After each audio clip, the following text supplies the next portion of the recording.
All right, guys, welcome back to the show. Today we have a great guest on here. He's an individual who I've been following for quite some time. We're going to talk about the 4 tiers of real estate investing and how you can scale a business, how you start, and where you can end up.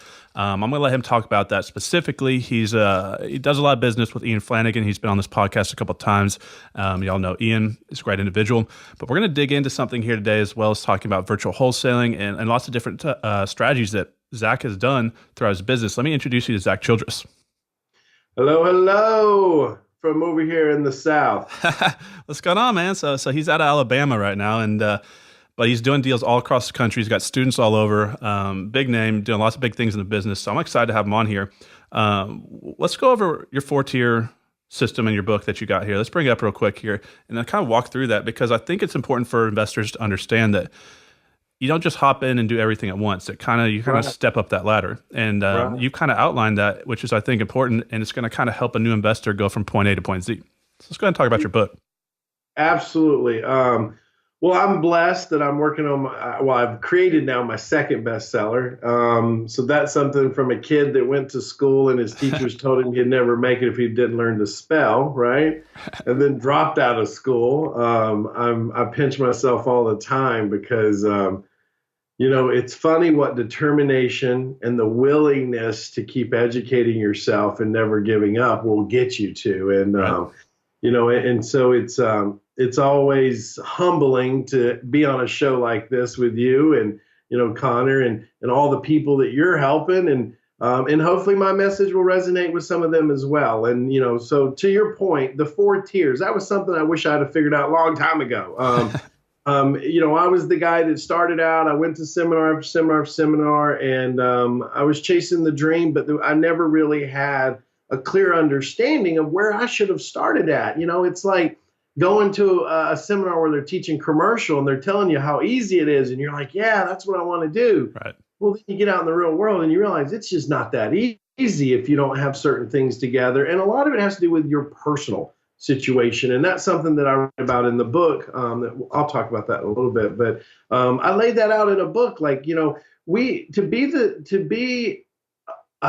move into real estate with the most success, one of the things you have to determine out the gate is, what are your resources? What is your knowledge base? What do you have access to? And from understanding that core, it will help you build the business through the 4 tiers. Unlike somebody saying, well, this is what I want to do, no matter what, this is what I'm going to do. And that's great. I love that drive. I love that ambition. But sometimes we got to start with something, right? I always say it best is you need to pay the light bills until you can buy the Lamborghini, right? So, I mean, there's just like a lot of people out there, that people watch the HGTV shows or on TV and they think it's just going to be easy and it's going to be this overnight, I'm a millionaire, right? But it doesn't start out that way. And there's real issues coming in, time management issues. Some people have jobs, some people have families, and knowledge. Right. Even wholesaling. I mean, yeah, you can do a deal with basically no cash or credit, but what if you have to generate leads through marketing? It can be expensive, but education is the biggest part of this, right? And similar to what you're doing and putting out there, you're on podcasts, you're on YouTube, you're all over the place. You're doing a huge service to the community, and I don't think people really realize like how valuable it is, because I'm not exactly sure what year you got started investing, but before the internet and before some of my mentors, they're 70 years old. These guys didn't have the ability. They had books and apprenticeships and mentorships, but our generation is kind of more in the internet marketing. It's easily accessible, and people take it for granted. So Connor, you're going to age me here, man. I said you're my age. Because when I started, we didn't have all those softwares, man. Like, and I own a software company today that we build software for investors, right? And we didn't have any of that then. We didn't have, click a button and find buyers, click a button and find sellers. We didn't have that, and we were just trying to figure out how to get enough bandit signs out to get enough leads and work on our direct mail. But it has grown. I've been doing this now 16 plus years, and let me tell you something. I was in it during the good times. I was in it during the bad times, and I'm in it right now when the good times are back. And it's just tenacity. But the biggest thing is understanding the markets in which you're going into. And that's something that we talk a lot about in our seminars, our training, even on our our podcast, our YouTube, our Facebook lives that we give out free information all the time. And it's to help the new investor and even Connor, the seasoned investor, because a lot of times they don't even realize what they're doing wrong because no one's ever showed it to them. And it's literally classified as market segmentation. And it's how to identify a market that either you live in or that you want to move to, or not move physically, but move your marketing into. It's getting clear on the market segmentation, which breaks down into a zip code matrix, which then breaks down into what's called subdivisions clustering. Right. And it helps you take that city and break it all the way down into subsectors. And each one of those sectors, and I may be talking over some of the new people's head right now, but I'll get it a little simplified in a minute. But each one of those sectors has a demand or has a need. For instance, I've worked with people. I mean, I have students all over the world, from Canada, Australia to Singapore, all over. And what we have found is they go watch a wholesaling class, or they listen to somebody talking about wholesale and they get excited about it, which I did too. That's how I started. And they go into a market and they try to wholesale. Well, what they don't understand is just because wholesaling is a great idea does not mean it's going to work in every one of the markets you go into. And so it frustrates people, and then we know what happens. They quit. Right. And I think early on, if they will learn to how to pull the data out of a market to decide, hey, this is a wholesaling sector. Hey, this is a creative financing sector. Hey, this is a rehab sector. And then focus their marketing specifically into those sectors to acquire the leads and the deals based on the need of the sellers or the prospects you're going after. It changes everything. It decreases marketing expenses. It increases conversions, and it decreases frustration, because now the investor is bringing a message congruent to a certain segment of the market, which is what they need. Right. And so now we're hearing this information and technology revolution, social media revolution, and it's allowed us to go into different markets. Like he's saying, now you can go out there across the country. So no longer do you have to sit here and have the excuse, well, the grass is greener. Now you can actually go over there and run around that field, right? Because virtual wholesaling has now become a real thing. We do a lot of it ourselves in our own business. Let's go talk about that. So you can be in Alabama and wholesale houses, and you are wholesaling houses all around the country. Prime example. So here's one of the things that we do. Every about 3 months, we bring 40 students into Huntsville. We put them in a room, we set them up at a desk, and for 2 days, we make them pick up the phone and call virtual markets. We tell them, you're not going to spend $1 on marketing. You're not going to spend $1 on advertising. You're not going to buy anything. You're just going to pick a market anywhere in the U.S., and we teach them on the first day how to segment and find these markets. And for the next 12 hours, all they do is they dial the phone. Right. They dial the phone in these virtual markets to find deals, okay? And when they find these deals, then we show them and educate them. Hey, okay, now you found it. Now here's how you find your buyers. It is being done all over. I'll give you 2 examples. The last one we just did, in 2 days with 40 investors, we produced $1.1 million in projected profits. Wow. In 2 days.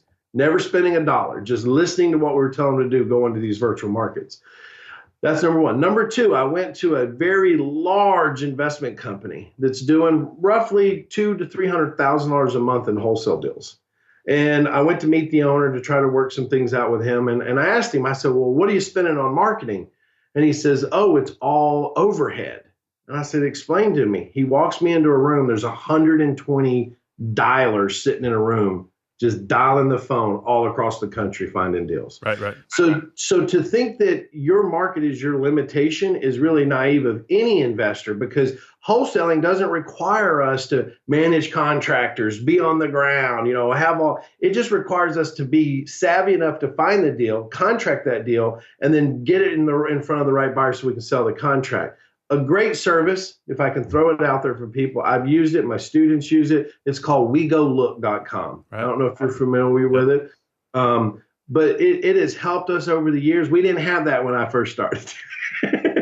But WeGoLook.com is a service that when you're working virtual markets, they'll go out and look at your property. They'll take video, they'll take pictures. They'll even meet with your buyer to get paperwork signed. The world has changed. So I tell people, East Coast to West Coast, you do deals everywhere in between. So, right. So like we use a lot of virtual assistants in our business, and virtual assistants go hand in hand with virtual wholesaling. So say someone out there is wanting to go into a different market. We talked about this earlier. You're talking about the breakdown, the subdivision, and the area. Yep. What would someone start to do? What is a good way to kind of Listen, diagnose a good market? there's a great website out there. It's free right now. I'm sure as we keep pushing traffic to it from giving it away to everybody, they're going to eventually charge. They do have, a pro version and then just a free version, but it's called housingeconomics.com. Right. Housingeconomics.com.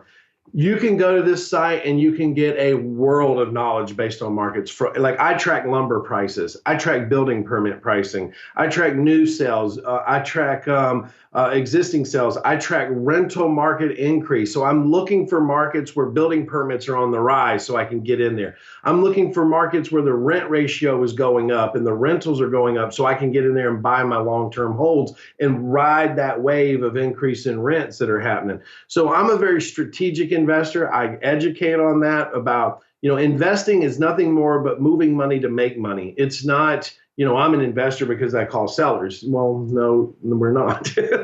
We become investors as we start moving money. And so the more you can get data and you can get clear on the markets that you're going into, it helps you pick the market. Now, once you pick the market, that's when we drill down a little bit further in this clustering so that we know which strategy, whether it's a tier 1, tier 2, tier 3, or tier 4, which strategy is going to work the best inside of those segments of the market. All right, so Zach, like what would be good indicators or good variables of a market that you see for wholesaling? Is it so like in my market, we have a really low inventory right now, but at the same time, that means buyers are everywhere and paying way higher than they should be. Your market is highly competitive. Right. One of the things I worked with Ian on was, 6-8 months ago, he was coming to me telling me this over in the Dallas market. And I said, look, you got to move into secondary markets. You got to move into third markets. And, and he did that. Next thing you know, he's got 3 great deals he's working on right now. And I've been with this guy, I don't know, 6-7 years, and I'm still mentoring him, right? I just love when people have success and they're having the right questions. And he had the right question. His question was, Zach, look, in a market like this, what am I supposed to do?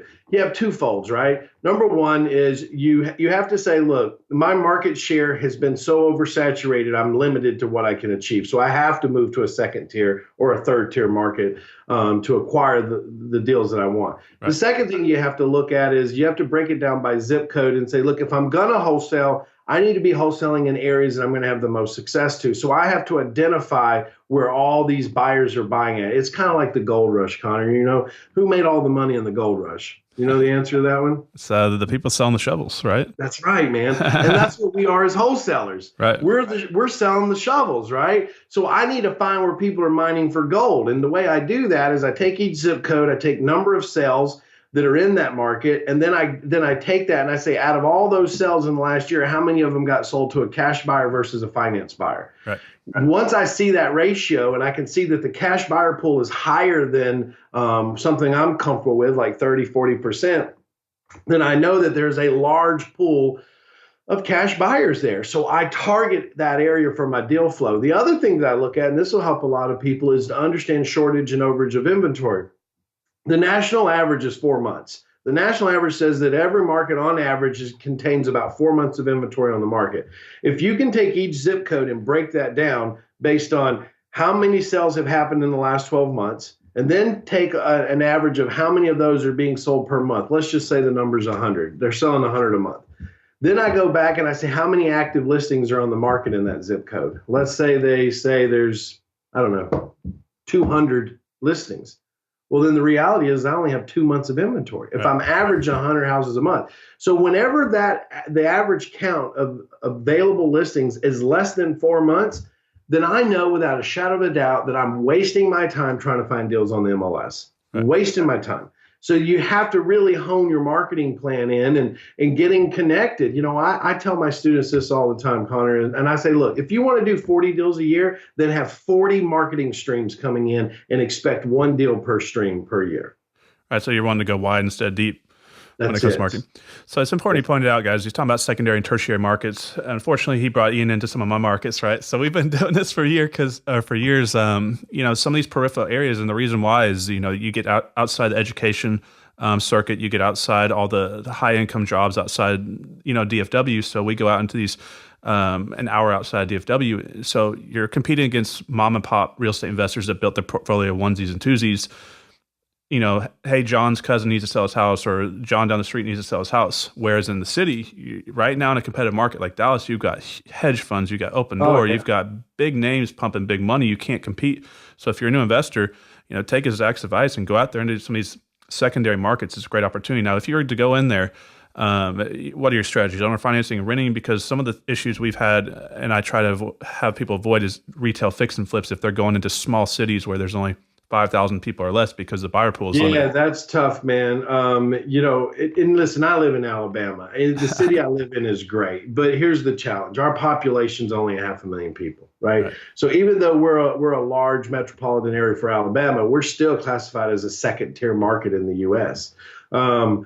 But we still have to go out into third-tier markets here because, we get a lot of the dog and pony shows that come through here every weekend too. And so, it becomes oversaturated. So people always ask, well, Zach, how do you stay afloat? Well, I'm in markets that are all around, but you hit it on the nail, Connor. Like, I don't want to go into a third-tier market and buy and fix and sell. The population's 1,000, and to even get to the closest job that's worth paying anything's an hour and a half drive. This isn't San Francisco. So those are things you have to take in consideration. But I will tell you this, in my world, if I will do a fix and flip with anything within inside a 45-minute radius of a major city.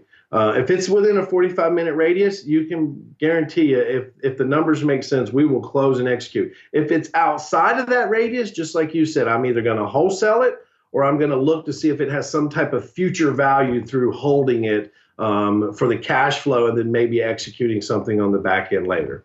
Right. So are y'all doing any financing down in your market, owner financing? Because we do a lot of lease options here, which you guys can't do there. Rub it well, in. You can do them for like 18 months, I think is, six months and 2 extensions or something like that. Yeah, so we have so there's 3 different types of lease option. You got a sandwich lease option, a straight line option, and then assignment of a lease option. We just can't really do this sandwich lease option. But if you're going to do, there's a 6-month window here in Texas, which basically, and then you have a 6-month window. But don't you also have the rights to extend for 2 terms? And to be honest, I'm not into lease options. I've never done one. I think you guys do, because I know I've got some students over in Houston, and they're kind of doing some of that. But yes, we do. We can absolutely do lease options here. We can do every type of creative financing in the world here, which I love. And I have been doing sandwich lease options for 15 years. I started doing them out in California. I still have some 15 years later because I got the properties when they were over leveraged, which is a great strategy. That now, so this is moving us into the tier 2 realm, right? Tier 1. Now we're into the tier 2 realm. I always tell people, look, if you need immediate cash flow needs, you need to be doing creative financing. You need to be controlling properties that you don't have to buy so you can take cash flow off of them. Well, I'm all about this, all about having cash flow off of properties I don't own. I love it. I love it. I love it. Now, I love my apartment buildings too, but I also love my creative financing deals. But in California, back when the market did its thing back there, as I say, a correction, there was properties that were over leveraged. I mean, we were picking up properties for, $190,000 that were worth $150, right? We were picking up properties that were, $250 that were worth, $200. And there's that window you got to think about. On those types of sandwich lease options, I did a lease on those for 30 years. Right. I did a 30-year lease on those. And the reason that I did that is because I didn't care how much they were leveraged, because I put in the contract that the amount owed is going to be the payoff amount at time of close. Right. So if I'm structuring 15-year terms and 30-year terms, then the amount owed is literally nothing, right? So those were the deals we structured back then. So literally, I've got one that's closing in 2 years. I got to execute the close on it, and I just pulled a payoff amount on it. The house right now is worth $375,000, and the balance owed on it's $42,000. And that was from 17, 18 years. Right. I mean, not even that long, but it was more like 16 years ago. It'll be 18 years at the time of close. But the beauty of that is that one term in there, right? Payoff amount owed will be the payoff at time of close. So when And here's the side to that. These sellers, they were upside down. All they could hope for was a short sale back then. And even back then, short sales weren't as cool as they are now. I mean, I used to travel around and speak at title companies of teaching title companies and agents what a short sale was. Right. You know, it was different back then. So anyways, I can go on and on. There's all different ways to skin these deals. I mean, so you see so many investors out there, and so most people kind of get attracted to wholesaling and flipping, but that's coming from the active and transactional type of side of the business. How fast are you pushing your students? Because the power is through long-term residual income, right? Building up cash flow. But most of them don't think they can do that because they don't have any money. They're like, how can I hold these properties? So are you... We have a plan. I mean, it's an execution. It's in our book too. And what we always say is this, is look, obviously we want any student to become successful. We want them in tier 3, tier 4. And let me just explain the tiers, because I know I keep talking about that. So the tiers are the different levels that an investor goes through to become a passive investor. So tier 1 is wholesaling, and it encompasses everything from virtual wholesaling, traditional wholesaling, co-wholesaling, wholesaling the option, and wholesaling to a financed buyer. That's tier 1. Then tier 2 moves you into creative financing, and that's everything like subject twos, wrap mortgages, contract for deed, land installments, lease options, all that encompasses. It's really the art of controlling assets without buying them.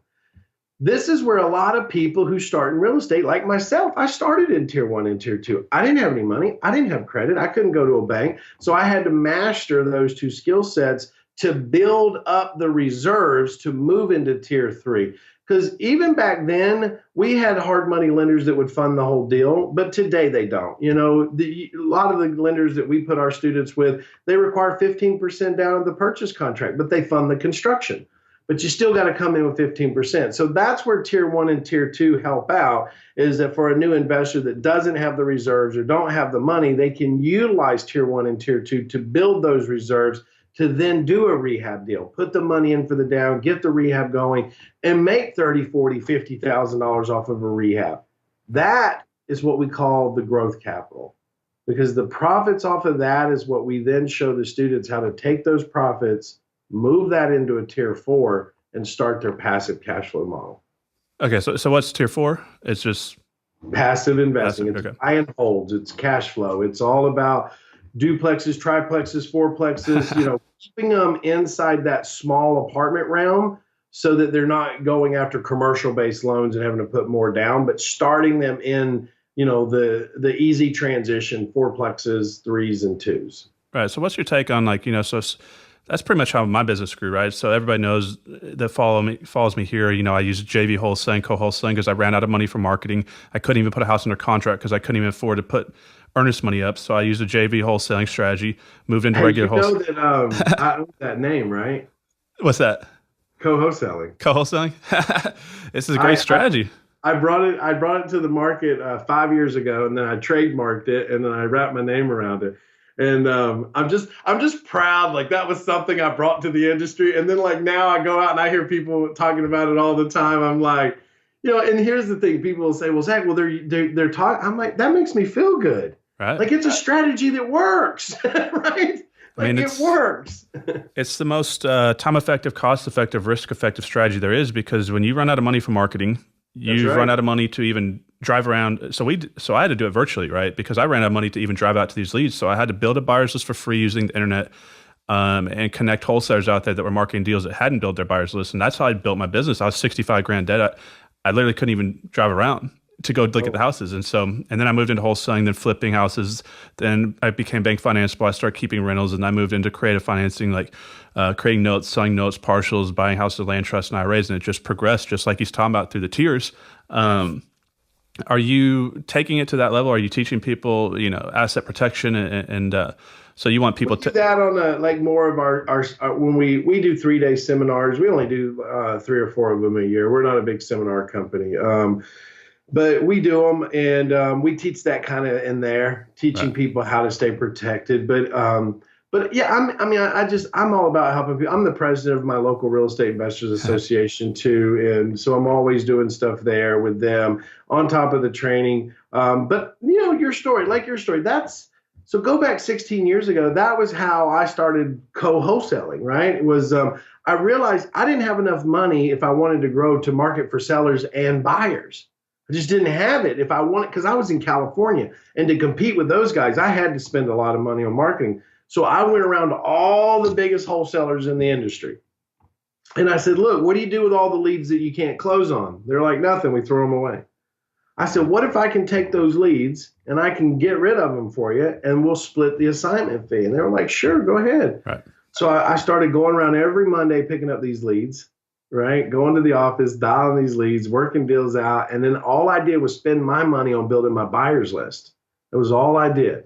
And co-wholesaling, that's how I got into it. So being an expert on this, people ask me all the time, this question. So I want to hear your answer. So buyers list or sellers? So like if they come in and they're brand new wholesaler, they have X amount of time before it's like a ticking time bomb when anybody starts a business. They have X amount of money and it's decreasing every day. So they have to get deals come in. Do they spend their time looking for sellers or for buyers or mix them both? Or what's your kind of take on that? That's a great question, man. If it's somebody that's limited on their budget, I would always, we push people into our co-wholesaling course all the time. I mean, we probably enroll 1,500 to 1,700 people into our co-wholesaling course a month. Because that, like you just said, like we push, because that is such the easiest way to get started. And the reason it's easy is what you just said. I will always tell people to do, not that I'm saying other things are wrong or different, but I will always tell them to do what I did because it worked for me.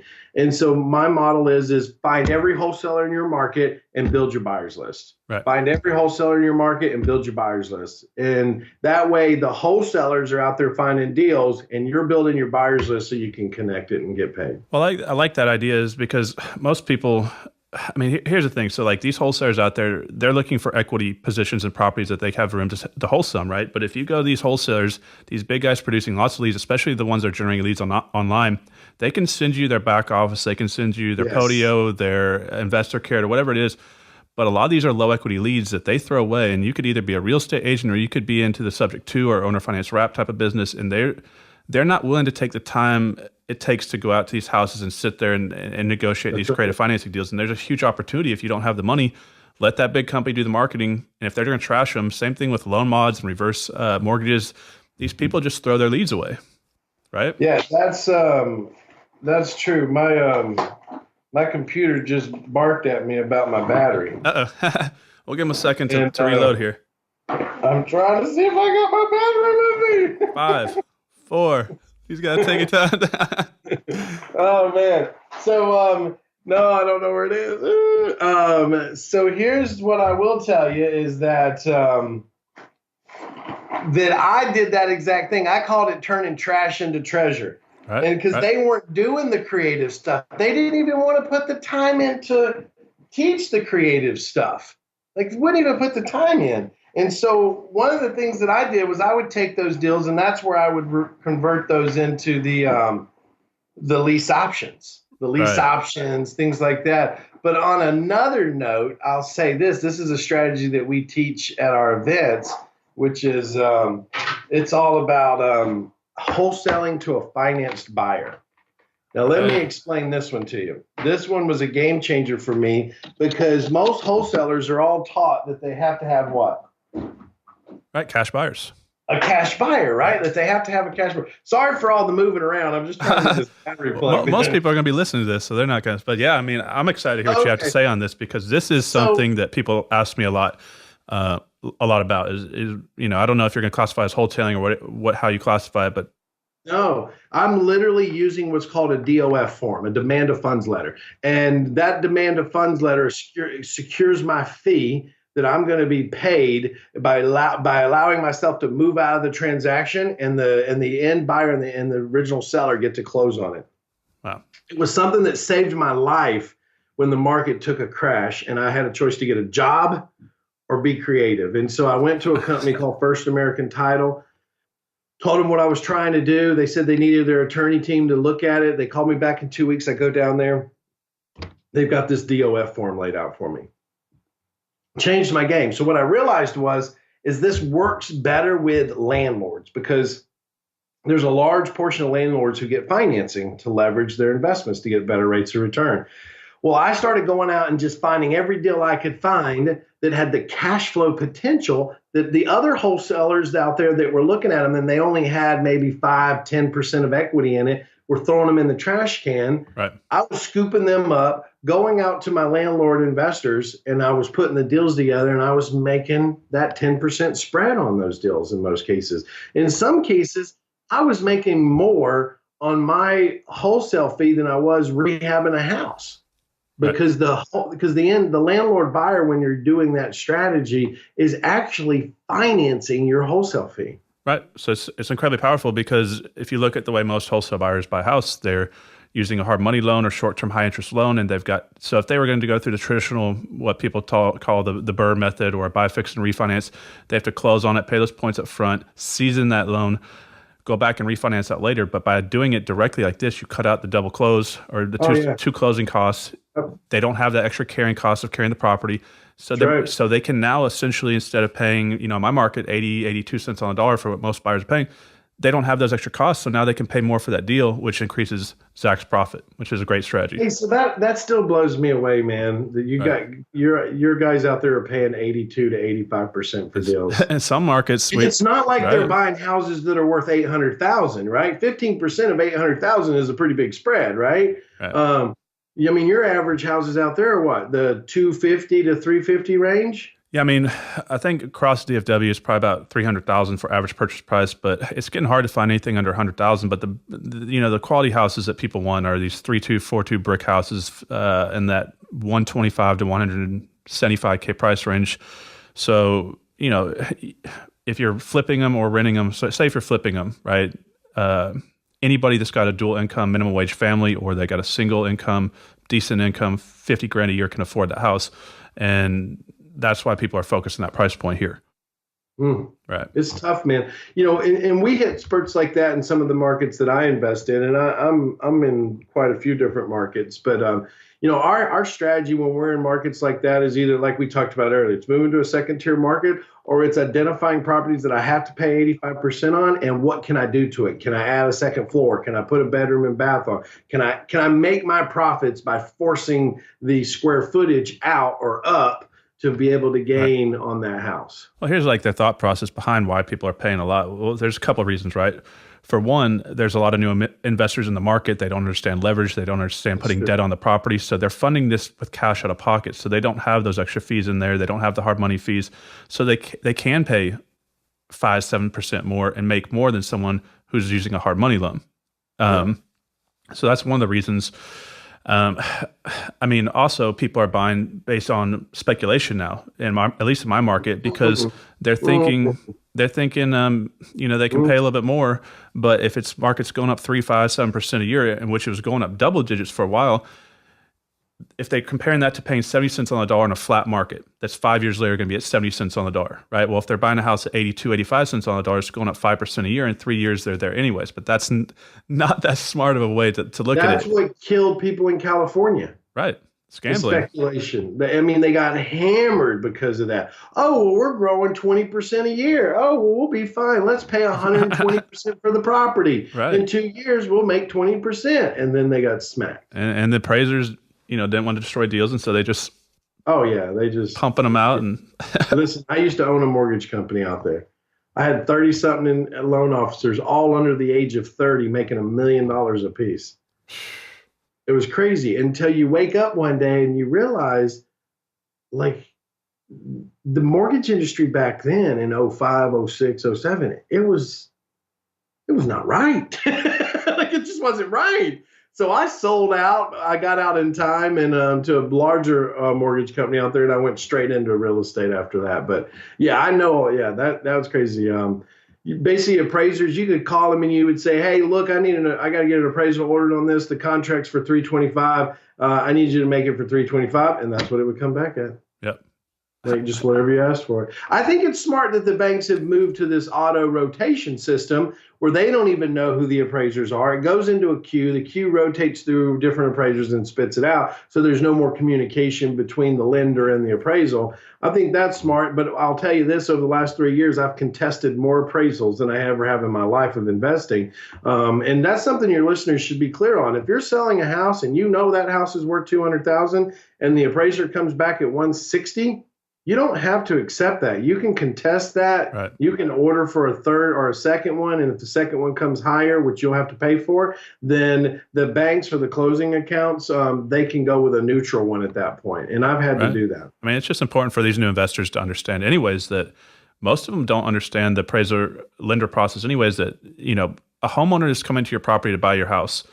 If it's nicely rehabbed, they're looking at the payment. They're really, looking at the neighborhood, subdivision. They'd pay $250 for a house that's only going to appraise at $200. They don't know. But if they're if they're buying the house with a lender, that lender's only going to pay what's appraised at. So it doesn't matter. And I have this with students all the time, and other investors come in, they're like, well, I sold it for $250, but it only appraised for $200, and they feel like they lost $50,000. But I'm like, look, if the bank's not going to, the homeowner's buying it with the bank's money. So if the bank's not going to fund that, and they're only going to fund what their appraised amount is, they can't do that deal. And I don't think a lot of people understand that. The homeowner loves the kitchen or loves the bathroom, and pull they're that money willing out to come pocket in with the extra money, right? I've had that happen a few times. It doesn't happen a lot. Usually they come back and renegotiate you. But like in my market, like especially the neighborhood I live in, houses don't stay. I mean, if it goes on the market, it's sold in 2 days. Right. So it's like somebody wants to come back and negotiate you. You're like, what? So like, no, not at all. I mean, I was fortunate. I found this house because it wasn't on the market, but I was doing marketing and found we have a big military base here. So I market to a niche of military people that are getting redeployed. Right. And so that's how I hit this guy, and I got a good deal on it. But I'm happy. Every house around me that's gone on the market has sold for more than it listed for. So I'm like, keep on. It's like the stock market. Right? Keep on climbing. Come on. So what's you're seeing around the country? I mean, you're in a lot of markets. You have students all over the country. Yeah. Overall, the whole country's still hot. What's going on? You seeing? Absolutely, the whole country's on fire right now. I mean, right. I just came back from California, spending 3 days over there with a bunch of investors, and it's hot everywhere right now. And listen, I started saying this 2 years ago. Like, guys, you got to get ready now because when we hit 2017, 2018, the market is going to be here, and we're here. Just like I'm about to say, you need to be making money now because by the end of 2019, 2020, we're going to see a correction. Right. We are absolutely going to see a correction, and you're going to be watching all these prices come back down, and you're going to be wishing that you could have bought these rental properties at a cheap price. But if you haven't built your cash flow over the next 2 years, you're going to miss out on that window. Right. And the only reason I say that is because I did that 10 years ago. When California took a dump, I was buying houses in California for 80 to 100,000. I was renting them out for 1,700 a month. And just 10 years later, I started selling a few of them. I just sold one for $425, and I paid $96,000 for that house because I bought it during the crash and I'm selling it in the spike. Right. That's coming again. So listeners, I know you guys don't know me. That's who I am, but I've been around a while, almost going on 2 decades now. Listen, it is going to happen. Get in now. Get going. Right. Get your money right. I mean, here's how hot the market is in my area, Zach. Like, I had a house I flipped last summer, and like I do nice rehabs. I don't cut corners, and so I can usually get 10, 15 premium to what the top of the market comps are, and it's getting appraised all day long. I sold this house. I think the comps were around 150. I sold it for like low 160s. 3 months later, I was showing them an example of a rehab I had done, and I took them in there on Zillow to show them the pictures because I was on a call like this on Skype, and it said pending, and I was like, wait, what's going on? Well, that house, those homeowners had moved in for like literally a couple months and resold the house for $15,000 more than I had sold it to them for, which was above appraised value, and that's how hot. Yeah, 6 months later. Less than 3 months later. 6 months later. No, less than 3 months later. I couldn't believe it. I was like, pending, wait, what is going on here? And I looked in it, and yeah, they put it on the market. And I guess somebody came by and probably asked them, would they sell their house? I don't know how it happened, but right. So they moved in for a couple months and moved out and made some money on it. But that's just how hot the market's going. So like, what are you seeing as far as, we talked about my market, and really 82 cents, I can sell in a nice area in Dallas over 85 cents on the dollar. But like, what are you seeing around the country? Are you seeing 70 cents on the dollar, 75 cents on the dollar? What's an average wholesale That's fee? a great question. In major metropolitan areas, Phoenix, Vegas, LA, San Diego, San Francisco, the Bay Area in general, Dallas, Houston, most of Florida, the coastlines, bigger major metropolitan areas, it is hard to get a deal under 80 cents right now. Right. It is hard. It is hard. Now you move out into the Midwest, like Mississippi, Georgia, Alabama, Tennessee, Kentucky, Oklahoma, Missouri, which is a lot of the areas I play in. I'm still getting stuff at 50 cents on the dollar, 60 cents on the dollar. Here's the thing, man. I won't play in your market. Right. Not right now. When I will wait on your market to correct itself, and then I will come back in there. I've invested there many a times in my career, but I just won't do it right now. Right. There's other markets out there that are easier for me, and I can make more money in them. Right. But a lot of people won't do it because it goes back to the first part of our conversation, the virtual wholesaling, the virtual model. People want to be able to see it, touch it, smell it, and be like, oh, look, I own this, right? Well, for me, I don't care if I ever see it. That's why I have inspectors and contractors, and we go look, and I have people that do it. My only thing I care is, do the numbers make sense, and can I sell it in a quick manner, and can I make money on it? Right. I mean, people need to do their research. I mean, even though certain markets are super hot and prices are way inflated, like the reason why some people are probably wondering why my setups here is different right now. So right now I'm in Jackson, Mississippi. I mean, I've been looking at houses. It's $20,000 houses I've been looking at all week down here. So I'm coming down here to potentially buy these and put them in my Roth IRA, right? So there's markets all around the country, and you don't need to know the market, or you just need to know someone like Zack or someone that knows the market that can help you. Let's go ahead and give you a chance. Pull your book out here and show people what you got for them. Oh, yeah, man. This is my book right here. You can see that. My First Deal Playbook. I'm fortunate that we can't keep that book on the shelves right now. We have it on Amazon. We have it on Barnes and Nobles. I mean, we're probably putting out about 500 of those copies a day right now. I got people, listen, it's amazing. We got people calling in, they'll get it, and then they call back and want two, one for their uncle, one for their son, right? It's been an amazing journey in my book writing career, I guess. My first one went bestseller, then this one. But this book is really designed around, like the title says, My First Deal Playbook. It is all about like the things you need to be thinking about, the things you need to be preparing, the education that you need to receive to understand how to even get your first deal done. Right. The 4 tier groups and which one should you start in? What is segmentation? Do you need money or don't you need money? There's a misconception there. Like a lot of people think that they need money, and they don't. I didn't, but there's different paths. Like you don't need money if you go this way, but you do need money if you go that way. It's just a clear understanding of what they need to do to, one, understand this business, but two, not just to understand it, but how to get that first deal done.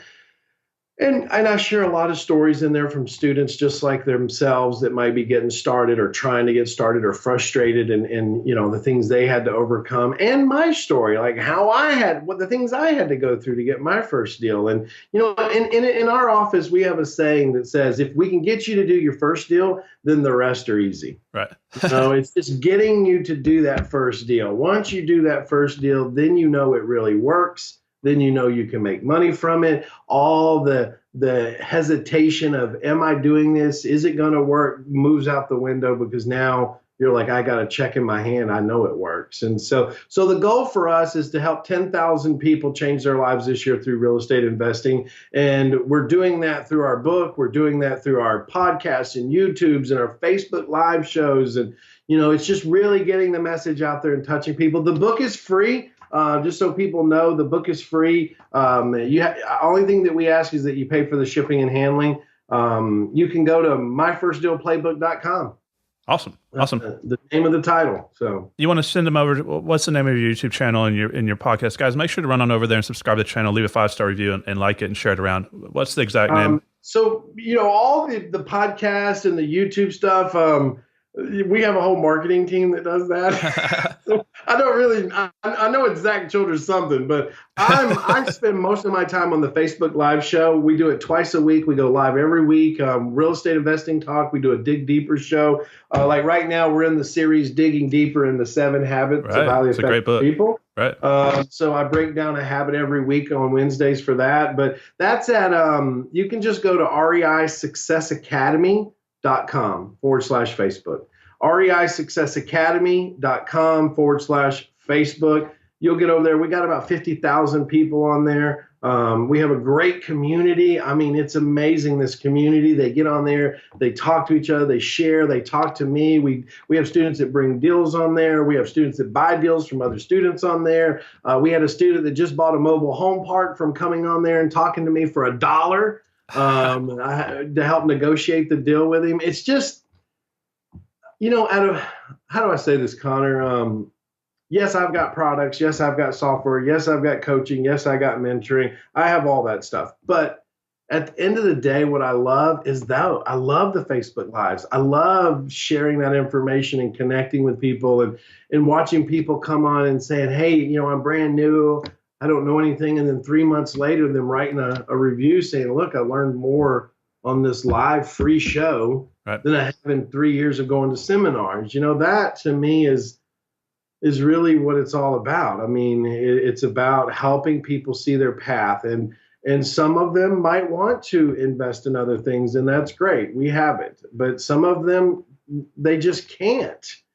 And my theory behind that is even if they can't, they should still be able to get the training if they want it. And so that's why we do the same thing that you do, right? We do the reviews and the podcast, and I wouldn't know how to get to that podcast, but I can get on that Facebook. Well, that's how you know he's a serious entrepreneur, guys, because you have to understand to grow your business, you have to get out of the business and you have to kind of step away and delegate everything off. And so the fact that he doesn't even know the name of his own, that's a sign that he's a serious entrepreneur. We got hundreds of videos on YouTube, but I don't even log on YouTube. So don't do it, man. We do the videos and they do whatever they do with it, though. Well, I mean, I agree with you. I mean, it's like, people who are willing to put in the time, if they're willing to put in 100 hours a week, 80 hours a week, but they don't have the financial capability to come in and, buy a home study course or go pay for a big mentoring program, they should have the same right everybody else does. And if they're going to have the heart to go out there and do it, people like Zach and I are putting the information out there. If they want hard enough, they can go do it. And my first deal I did was $65,000 in debt, and it was $700. But that little deal shifted the paradigm of my thought process and said, if it's possible, right? And then it starts the momentum. But, yeah, Zach, if there's anything else you want to share or send people to, or you got some events coming up, now's the time to do it. Man, I think, ultimately, if nothing comes out of this but me and you hanging out and talking, I've had fun. And also, if we get 1 or 2 people on our Facebook show, they'll see the value. They'll see, the realness. I mean, I don't hold anything back. And get the book, myfirstdealplaybook.com. I mean, grab the book. I think it's like $6 for the shipping. I mean, it's really inexpensive. I promise you'll get a world of value out of that book. It's like, if you guys aren't willing to pay $6 for a free book, or, for the shipping to get a free book and spend a few days reading it, how do you Not even a few days, man. Right. Well, it's like that book. You get through that book in a day. Like, if you're going to have to learn the business, guys, you can't just jump in and expect, money to fall from the sky. You're going to have to put the time in, educate yourself. And, there's resources out there like Zach's book. But, yeah, man, I'm just grateful to get you on here. I've been wanting to have you on here for a while. I'm glad Ian connected us, but I appreciate you coming on here. And guys, we'll see you on the next episode. Thanks, Zach. Thank you, man. Awesome. All right, man. Great. I appreciate it.